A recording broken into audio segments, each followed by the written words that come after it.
अब हम भगवान शिव महापुराण की कथा प्रारंभ करते हैं। तो व्यास जी महाराज ने इस कथा का प्रवचन किया। एक बार क्या हुआ, भगवान ब्रह्मा जी नारायण भगवान के पास पहुंचे और ब्रह्मा जी ने विष्णु भगवान के यहाँ जाकर के कहा, पुत्र उठ करके अपने पिताजी का स्वागत करिए। तो आप लोग बताओ, ब्रह्मा जी के बेटा है क्या भगवान नारायण? ऐसे कहीं कथा सुनी क्या आप लोगों ने? तो भगवान नारायण हंसने लगे और कहा, ब्रह्मा जी अरे तुम हमारी नाभि कमल से जन्म हुआ तुम्हारा। ब्रह्मा जी का जन्म कहाँ से होगा? भगवान की जो नाभि है, नारायण भगवान की नाभि से कमल निकला, कमल में ब्रह्मा जी निकले। तो ब्रह्मा जी भगवान के बेटा हैं, लेकिन कह क्या रहे हैं कि हे भद्र, हे पुत्र, आपके पिताजी का आगमन हुआ, आप खड़े हो जाइए। तो भगवान को हंसी आ गई।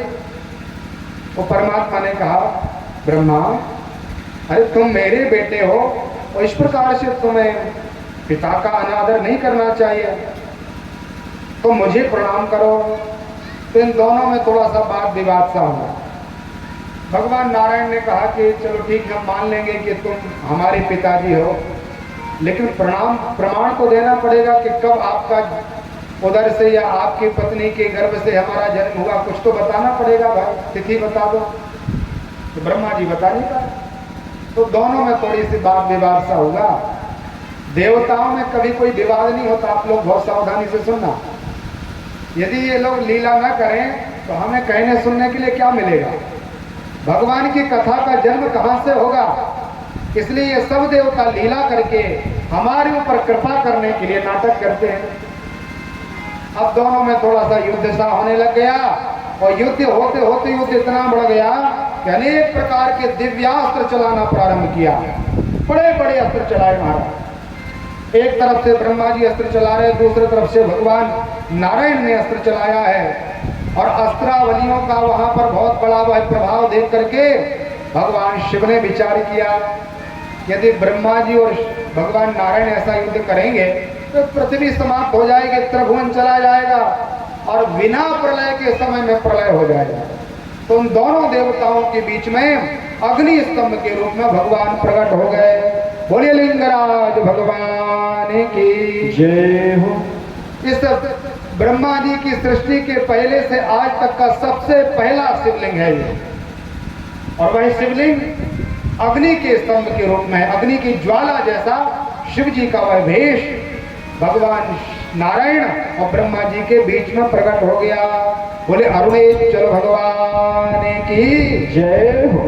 केरल जो प्रदेश है दक्षिण में, केरल में आप लोग जाओगे तो आज भी अरुणेश्वर भगवान अरुणाचल के रूप में वहां पर प्रतिष्ठित हैं। पृथ्वी का सबसे पहला शिवलिंग है वो। अब ना तो ब्रह्मा जी नारायण को देख पा रहे और न नारायण ब्रह्मा जी को, क्योंकि बीच में अग्नि जल गई है। उस अग्नि के जलने के कारण एक दूसरों का कोई दर्शन नहीं है और ना ही एक दूसरों के ऊपर कोई प्रभाव। तो ब्रह्मा जी ने कहा कि मैंने तो ये सब बनाया नहीं और मेरे बनाए अतिरिक्त ये कहाँ से प्रकट हो गया? ये सब खूब प्रभाव और प्रयास किया देखने का, लेकिन उस अग्नि के स्तंभ से ज्वाला का आदि अंत का इन लोगों को पता नहीं। ब्रह्मा जी ने भगवान नारायण से कहा, विष्णु अपन एक काम करो, इतने दिनों से लड़ाई कर रहे कोई जीत नहीं पा रहा। अब अपन ऐसा कर लें, एक नीचे जाओ और एक ऊपर जाओ और इस अग्नि के खंभे की अपन अंत और आदि का पता निकालें कि कहां से आया और कितने ऊपर तक है। जो जितने जल्दी पता निकाल के आ जाएगा वही सबसे बड़ा देवता बन जाएगा। भगवान ने कहा ये अच्छा है। तो भगवान नारायण ने वराह का रूप धारण किया, सुअर का रूप धारण करके भगवान वराह लेकर के और तल वितल सुतल पाताल आदि लोक के लिए नीचे चले गए। बोले वराह भगवान की जय हो। और महात्मा ब्रह्मा जी ने हंस का रूप धारण किया और हंस बन करके ऊपर उड़ने लग गए। ब्रह्मा जी ऊपर चले गए, शिव महापुराण में व्यास जी लिखते हैं कि कोई प्रमाण नहीं है कि कितने हजार वर्षों तक इन लोगों की यात्रा चली।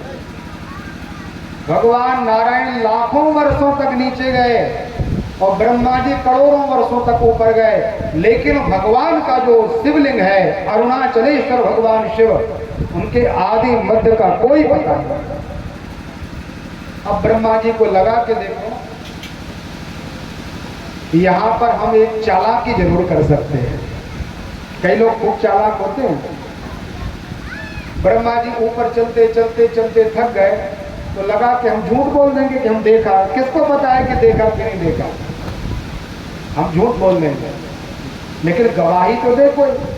उसी बीच किया होगा, ब्रह्मा जी के मन में ये झूठ बोलने का संकल्प जागृत हुआ और शिवलिंग के सबसे ऊपर केतकी का फूल चढ़ा था। जहां भोले बाबा का ऊपर वाला भाग होगा, कहाँ होगा किसी को पता थोड़ी है।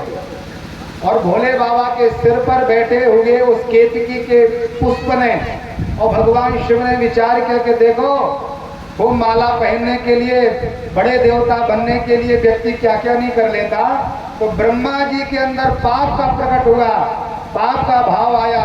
इसी कारण भोले बाबा का शिवलिंग में वो हंसी आई और शिव जी हंसे, तो हंसने के कारण वो फूल शिव जी के लिंग से नीचे गिर गया। और गिरते गिरते महाराज लाखों वर्ष ऊपर से गिर रहा है।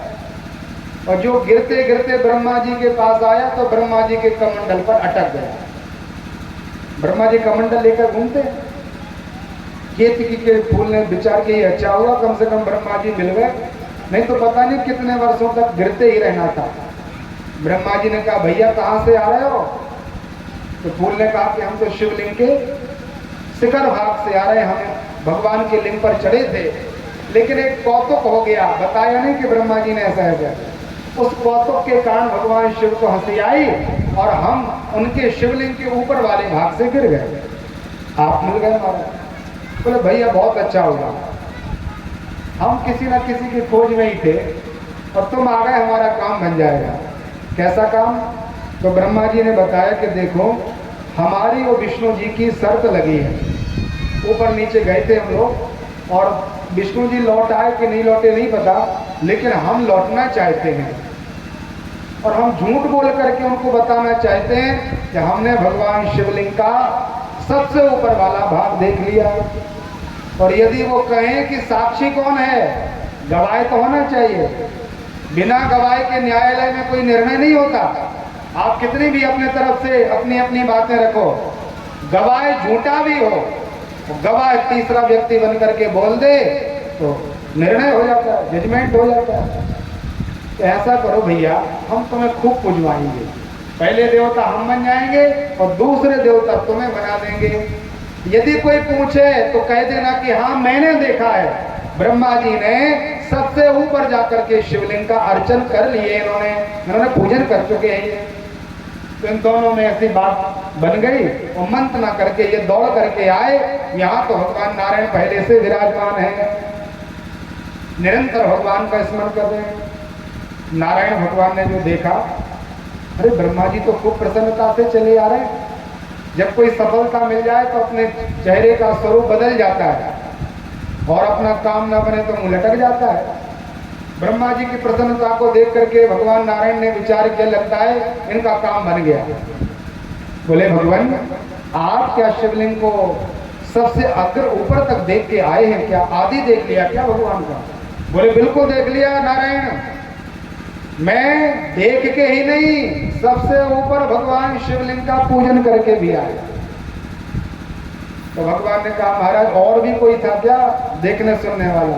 तो कहा, देखो ये केतकी का फूल हमारे सामने खड़ा है और इस पुष्प ने भी भगवान शिव का दर्शन किया, ये गवाही भरेगा। तो भोले बाबा के उस नित्या स्वरूप का आश्रय लेकर के और इस केतकी के पुष्प ने ब्रह्मा जी के साथ गवाही दे दी, किम तुम पतते पुष्पे पुष्पराज केतकम। पुष्पराज तुम सही सही बोलना, ब्रह्मा जी ने क्या शिवलिंग का दर्शन कर लिया? उन्होंने 3 बार बोला, हाँ महाराज इन्होंने दर्शन कर लिया। मैं झूठ नहीं बोलता, इन्होंने दर्शन कर लिया। जो बार बार आपको कुछ बोले वो कहे कि मैं झूठ तो कभी बोलते ही नहीं हूँ, तो समझ लेना इससे बड़ा झूठा कोई नहीं है। खूब अपनी वो सफाई देगा, महाराज हम किसी को नहीं बताते, तो समझ लेना ये सबको बताने वाला है, सबको बता देगा। पुष्पराज ने बार बार अपना वहां गवाही प्रदान की, तो भगवान बिल्कुल सीधे साधे हैं, नारायण सरल है भगवान। इन्होंने विचार किया जब ब्रह्मा जी ने ऊपर वाला भाग देख लिया तो चलो अब इनकी पूजा करें, ये सबसे बड़े देवता। तो पूजा की थाली तैयार कर ली और पूजा के पुष्प में चंदन कुमकुम आदि सब लेकर के ब्रह्मा जी का पूजन करने के लिए तैयार हुए। भगवान नारायण ब्रह्मा जी को प्रणाम करने लग गए, तब वहीं पर भगवान शिव प्रकट हो गए। बोलिए भक्तवत्सल भगवान की जय हो। जो खल दंड करहु नहीं तोरा, भ्रष्ट हो या मग मार्ग मोरा। भगवान शिव ने विचार किया कि यदि दुष्ट व्यक्ति को दंड न दिया जाए तो उसकी दुष्टता बढ़ जाती है। आज ब्रह्मा को दंड देना चाहिए। सीधे साधे भगवान नारायण को छलने का प्रयास किया जा रहा है। इन्होंने कोई ऊपर वाला भाग नहीं देखा, झूठ बोल रहे हैं। तो भगवान शंकर प्रकट हो गए, त्रिशूल हाथ में ले लिया भगवान शिव ने, और बाबा विश्वनाथ जी ने क्रोध किया। तो नारायण भगवान को लगा कि अब ये तत्काल ब्रह्मा जी के शरीर को पूरा कर देंगे, इसलिए ब्रह्मा जी ही चले जाएंगे तो सृष्टि कैसे बचेगी। तो ब्रह्मा जी के ऊपर कृपा करें नारायण भगवान शिव, इसलिए बाबा विश्वनाथ जी के चरणों में प्रणाम किया। बोले लक्ष्मी नारायण भगवान की जय हो। भगवान शिव को श्री नारायण ने प्रसन्न करने के लिए खूब अभिषेक किया, पूजन किया। तो भोले बाबा का मन बदल गया, क्रोध शांत हो गया और कहा देखो तुम इसके बहकावे में मत आना। ब्रह्मा के इसने कोई आदि का दर्शन नहीं किया, ये झूठ बोल रहा है। तुमने सरलता के साथ सत्य वचन किया है, सत्य का आश्रय तुमने लिया है, इसलिए आज से तुम्हारा नाम सत्य नारायण हो जाएगा। बोलिए सत्य नारायण भगवान की जय हो। जो अपन सत्यनारायण की कथा सुनते हैं, ये शिव जी के द्वारा दिया गया भगवान का नाम है। तुमने कोई लाग लपेट नहीं की, कोई मिथ्याचरण नहीं किया और सीधे सीधे कह दिया कि मैंने अंत का कोई आश्रय नहीं लिया, इसलिए तुम सत्यनारायण हो। दुनिया में तुम्हारी खूब पूजा होगी, लेकिन ब्रह्मा जी ने झूठ बोला, इसलिए ब्रह्मा जी के जितने मंदिर बन गए होंगे वो हम सब मिटाएंगे। तो आज के बाद दुनिया में कोई ब्रह्मा का पूजन नहीं होगा, कोई मंदिर नहीं बनाया जाएगा, और जो ब्रह्मा जी की प्रतिष्ठा करेगा तो प्रतिष्ठा के साथ उसका ही वध हो जाएगा। शिव जी ने श्राप दिया, अपूज्य हो जाओगे तुम, दुनिया में कोई पूजन नहीं करेगा तुम्हारा। अपितु तुम खूब बड़े देवता हो। ब्रह्मा जी ऐसे ही नहीं है, संसार को बनाने वाले हैं, वो पितामह कहलाते हैं ब्रह्मा जी, हम सबके दादा हैं ब्रह्मा जी। लेकिन विचार करो, जो व्यक्ति अधर्म का साथ देता है, जो कुपंथ पग धर ही नरेशा, रहा ही न तेज बुद्धि लवलेशा। ब्रह्मा जैसे देवता भी अधर्म करते हैं तो उनका पूजन नहीं होता संसार में, फिर अधर्म की ऐसी गति है। ब्रह्मा जी भी रोने लगे, बोले महाराज अब हो गया झूठ, एक बार गलती हो गई, बच्चों से कई बार गलती बन जाती, कृपा करो महाराज। शिव कहते नास्ते संस्कृतम लोके भूयात् पापान्ते नरः, नहीं असत्य समपातक पुंजा, गिरि सम होए कि कोटिक गुंजा। झूठ के समान इस संसार में दूसरा कोई पाप नहीं है। गुमची होती ना, आप लोगों ने देखी होगी, दूल्हा दुल्हन को जब कंकन बना पहनाया जाता तो छोटी छोटी गुमची और कलावा में लपेट करके उसको पहना देते हैं। तो तुलसीदास जी की उपमा देख लो, कितनी सुंदर उपमा है। उन गुमचियों को आप इकट्ठा करो भारत भर की, और मैं तो ये कहता विश्व भर की गुमचियां इकट्ठी कर लो। आप सुमेरु जैसा पर्वत बना सकते हो क्या उसका? कितना भी आप प्रयास कर लो और कितनी भी दुनिया की गुमचियां इकट्ठी कर लो, लेकिन आप एक छोटा सा भी ढेर नहीं बना पाओगे उससे। तो तुलसीदास जी कहते हैं जैसे गुमचियों का ढेर नहीं लग सकता, पर्वत नहीं बन सकता, वैसे ही 1000 प्रकार के पाप इस संसार में हैं, लेकिन वो पाप झूठ बोलने की बराबरी नहीं कर सकते। इतना कठिन और भयंकर पाप है झूठ। नहीं असत्य समपातक पुंजा, और धर्म न दूसर सत्य समान। सत्य के समान कोई दूसरा धर्म नहीं। और हम लोग महाराज व्यर्थ में ही कितना झूठ बोलते हैं, उससे कोई लाभ भी नहीं मिलता। फिर भी आजकल व्यक्तियों का फैशन जैसा हो गया झूठ बोलने का, सीधा तो बोलेगा नहीं, जो बोलना चाहिए वो नहीं बोलते। और आपको बता दें, धर्म के 4 पैर हैं, सत्य, अहिंसा, पवित्रता और दान। कौन कौन? सत्य, अहिंसा, पवित्रता और दान। ये 4 पैर हैं इस धर्म के। चारों पैरों से धर्म रहता है, लेकिन इस कलयुग में 3 पैर कट चुके हैं। भागवत जी में आप लोग सुनते हैं, एक पैर पर यह धर्म लंगड़ा रहा है, और वो पैर केवल सत्य है। और सत्य भी मानो बीमार हो गया है, उस पैर में भी अनेक प्रकार के रोग लग गए, मानो वो पैर भी समाप्त होने वाला है। हमें सत्य का आभूषण जरूर धारण करना चाहिए। महात्मा धर्मराज जी ने सत्य का आश्रय लिया। शिवि दधीच हरिश्चंद्र नरेशा, सहे धर्म हित कोटि कलेशा। क्या जरूरत थी उनको, बताओ? जैसा हम लोग अपना व्यवहार करते वो भी कर सकते थे। महात्मा हरिश्चंद्र के ऊपर कितने कष्ट आए आप लोग जानते हो। दधीची बाबा ने तो अपने शरीर को ही दे दिया था, लेकिन किसके लिए? धर्म के लिए, सत्य के लिए। सत्य के लिए हमें अपने आप को भी समाप्त करना पड़े तो महात्मा लोग विचार नहीं करते। दधीची बाबा का जब जन्म हुआ था, ये अथर्वण ऋषि के महात्मा है दधीची जी। बहुत सावधानी से कथा सुनना। इनका नाम दध्यांग अथर्वण है और बड़े ब्रह्मज्ञानी महात्मा हैं। भगवान शिव का आश्रय लिया तो इनको 3 वरदान भोले बाबा ने प्रदान कर दिए। आगे कथा सुनेंगे अपने। दुनिया में ऐसा कोई नहीं जिनसे इनको डर हो। अभयता प्राप्त हो गई और पूरा शरीर वज्र का हो गया। हजारों लाखों व्यक्ति भी एक साथ इनके साथ युद्ध करें तो इनको यदि बड़े बड़े भाले, बड़े बड़े अस्त्र शस्त्र चलाए जाएं तो इनको ऐसा लगता है जैसे कोई फूल फेंक रहा है मेरे ऊपर, क्योंकि इनके शरीर की हड्डियां जो है वज्र के समान हो। एक बार इंद्र आया और इंद्र ने कहा, भगवान मैंने सुना है कि आप बड़े ब्रह्मज्ञानी हो और ब्रह्म ज्ञान का उपदेश दे, तो ब्रह्म विद्या आप हम लोगों को प्रदान कर दो। तो महात्मा दधीची ने कहा कि देखो राजन, तुम देवताओं के राजा हो और ये इतनी बड़ी विद्या है, इसकी पहले ही योग्यता होनी चाहिए। वो योग्यता तपस्या करके प्राप्त होती, तब हम आपको ब्रह्म ज्ञान दे सकते हैं।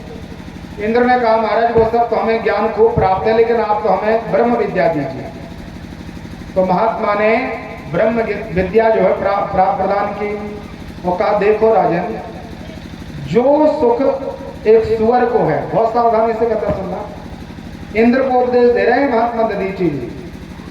जो सुख एक सुअर को, कुत्ते को प्राप्त होता है अपने आहार विहार में, वही सुख एक युवान व्यक्ति को मृत्यु लोक पर जवान व्यक्ति को प्राप्त होता है, मनुष्य को। और इंद्र, वही सुख तुम्हें भी देवताओं के राजा बन के बैठे हो, इतना बड़ा पद, लेकिन तुम्हारे सुख में, मनुष्य लोक के सुख में और सूकर कुकर और विष्टा आदि के कीड़े के सुख में कोई अंतर नहीं है। इनको बड़ा क्रोध आया कि कैसा बाबा है, हमारा इतना बड़ा वैभव, हम देवराज इंद्र हैं और हमारा उपमा, हमारी प्रभुता की उपमा इन्होंने कुत्तों से दे दी, सुअर से दे दी। तो तत्काल इनको क्रोध आया और महात्मा का सिर काट लिया दधीची बाबा। बड़ा यदि चेला आप बनाओगे तो ऐसे ही हो। गुरुजी कहते हैं खूब बड़े व्यक्ति को चेला मत बनाना, नहीं तो स्वयं को चेला बनना पड़ेगा। जैसा वो कहेगा वैसा करना पड़ेगा। आपका आदेश तो मानेगा नहीं, वो अपना आदेश देगा कि गुरुजी आज ऐसा कर लो। अब दधीची ने इतने बड़े राजा को चेला बनाया तो महाराज को शरीर पूरा करना पड़ा। तो अश्वनी कुमार महाराज आए, देवताओं के डॉक्टर का नाम है अश्वनी कुमार, और वो देवताओं के वैद्य आए और महात्मा दधीची से कहने लगे, गुरुजी महाराज अब जो हो गया सो हो गया, लेकिन ऐसा करो आपके शरीर की रक्षा हम लोग करेंगे, हम लोग डॉक्टर हैं ना। आपके शरीर को हम जिंदा कर दे रहे हैं, लेकिन इसके बदले में आप ब्रह्म विद्या हमें प्रदान कर देना। बोले ठीक है। तो दधीची महाराज के शरीर पर और एक अश्वकासन घोड़े का सिर लगाया। तो घोड़े का सिर जैसे इनके शरीर में अश्वनी कुमारों ने लगाया होगा, डॉक्टर थे महाराज, तो दधीची महाराज तत्काल जिंदा हो गए। बोले भक्तवत्सल भगवान की जय हो। इन्हीं का नाम अश्वसिरा पड़ गया महात्मा का। इन्होंने अश्वनी कुमारों को ब्रह्म विद्या का ज्ञान प्रदान किया। तो इंद्र ने फिर से कुपित होकर के श्राप दिया कि ये बाबा बार बार मानता नहीं है। एक बार इसके शरीर को पूरा किया, घोड़े के शरीर को लगा करके ये ब्रह्म विद्या दे रहा है, तो अश्व का शरीर भी जो सिर लगा था वो काट दिया।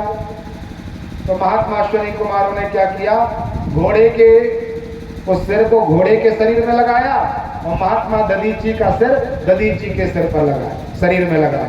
तो घोड़ा भी जिंदा हो गया और महात्मा दधीची का शरीर भी पुनः उसी अवस्था को प्राप्त हो गया।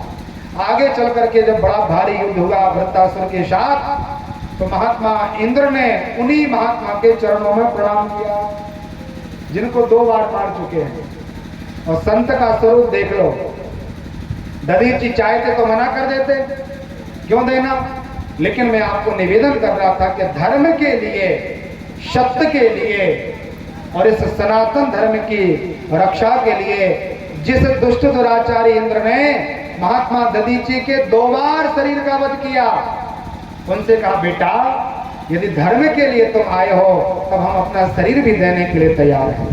कामधेनु को बुलाया, इनके शरीर को चटवाया और इनके शरीर से जो बड़ी बड़ी सुंदर अस्थियां हड्डियां निकली, उसी से सुंदर वज्रादि का निर्माण किया गया और इंद्र ने धारण करके दुष्टों को, दैत्यों को पराभव कर दिया। बोले भक्तवत्सल भगवान की। तो व्यक्ति धर्म के लिए कुछ भी दान कर देता है।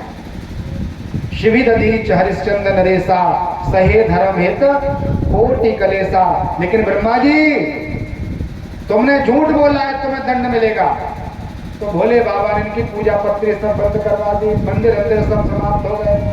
अब भगवान शिव को प्रणाम किया, बाबा थोड़ी सी कृपा कर दो हमारे ऊपर, आप ऐसा करो, अब जैसा था सो हो गया, अब एक आध जगह पूजा में स्थान तो दे दो आप।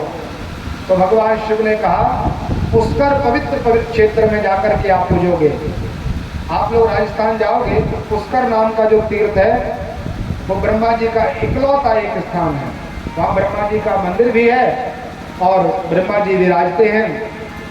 शिव जी ने आशीर्वाद दिया कि एक स्थान में आपकी पूजा होगी, लेकिन तुमने खूब हमारी प्रार्थना की, इसलिए वरम ददामि मे तत्तो ग्रहणम दुर्लभम परम वैतानियेषु गृहणेषु यज्ञेशम भगवान भवः। यज्ञ के गुरु के रूप में आपकी प्रतिष्ठा होगी। कहीं पर भी कोई भी श्रोत्र यज्ञ या स्मार्त यज्ञ किया जाएगा तो यज्ञ में एक ब्रह्मपाद स्थापित होता है।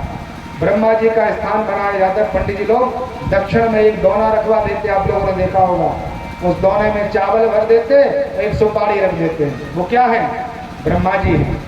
और यज्ञ के गुरु भगवान ब्रह्मा हैं। यदि आप बिना ब्रह्मा जी को बुला करके कोई यज्ञ अनुष्ठान करोगे तो भगवान शिव कहते हैं कि उसका यज्ञ सफल नहीं होगा। इसलिए ब्रह्मा जी यज्ञ के गुरु का पद हम आपको प्रदान करते हैं। प्रसन्नता हुई महाराज कि ठीक है, एक आध जगह तो पूजा मिल जाएगी, भूखे प्यासे बैठे रहेंगे नहीं तो केतकी को लगा जब ब्रह्मा जी को आशीर्वाद मिल गया तो हमें भी मिलना चाहिए। तो वह जो केतकी का फूल था वो भगवान शिव के चरणों में लौट गया। भगवान ने कहा रे रे कीर्तन दुष्टा तम सट दूर मागत। अरे दुष्ट केतकी, मेरे सामने से हट जा, तुझे देखना नहीं चाहते। मैंने तुझे क्या दिया, तूने मेरे लिए क्या दिया? मैंने अपने सिर पर धारण किया तुझे। भगवान शिव बोल रहे हमने अपनी महिमा का त्याग करके अपने सिर पर बिठा लिया और तूने क्या किया? झूठ बोला। कभी मेरे पूजन में तेरा स्थान नहीं होगा। कोई भी देव पूजन होगा, तू इतना सुंदर है फिर भी किसी देवता को तू चढ़ेगा नहीं। आप लोगों ने केवटी का फूल देखा ना?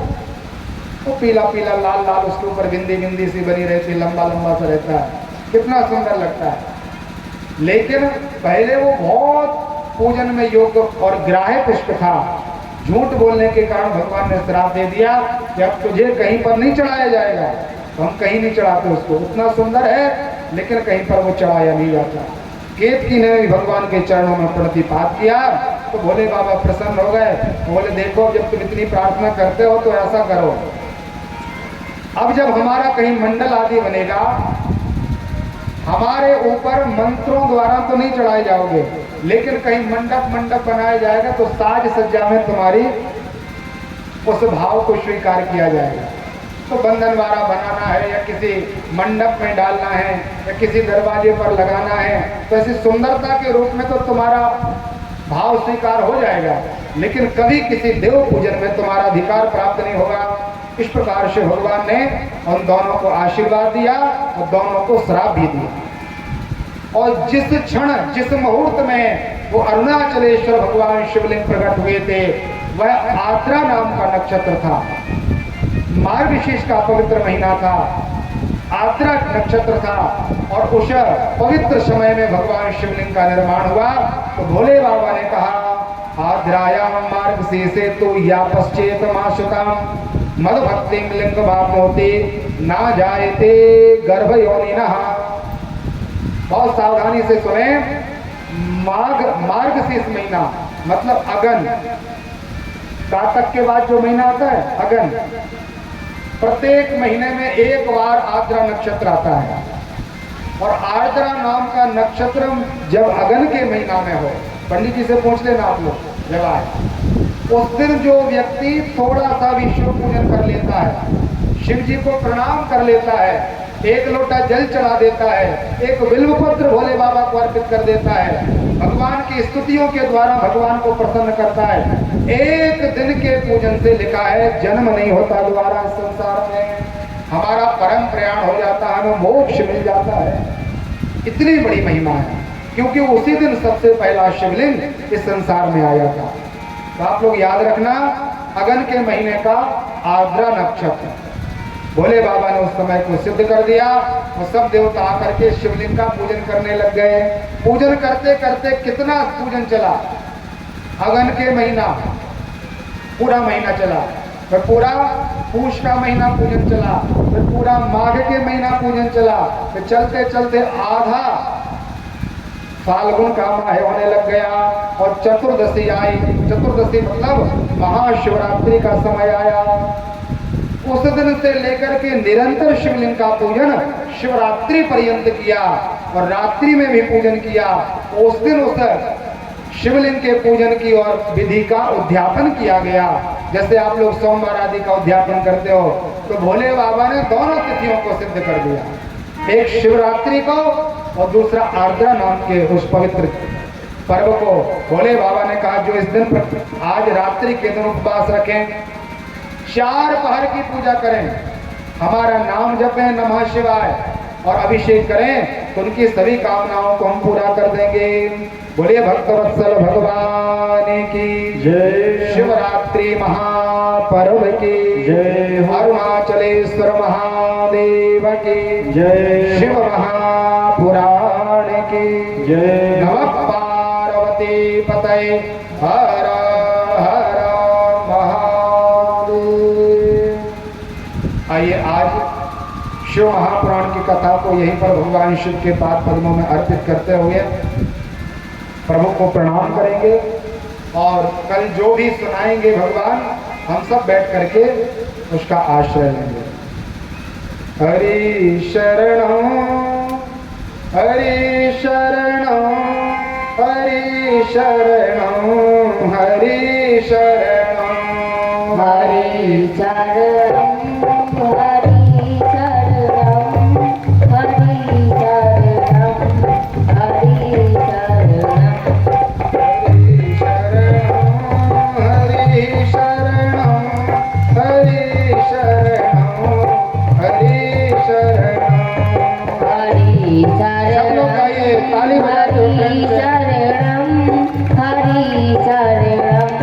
हरि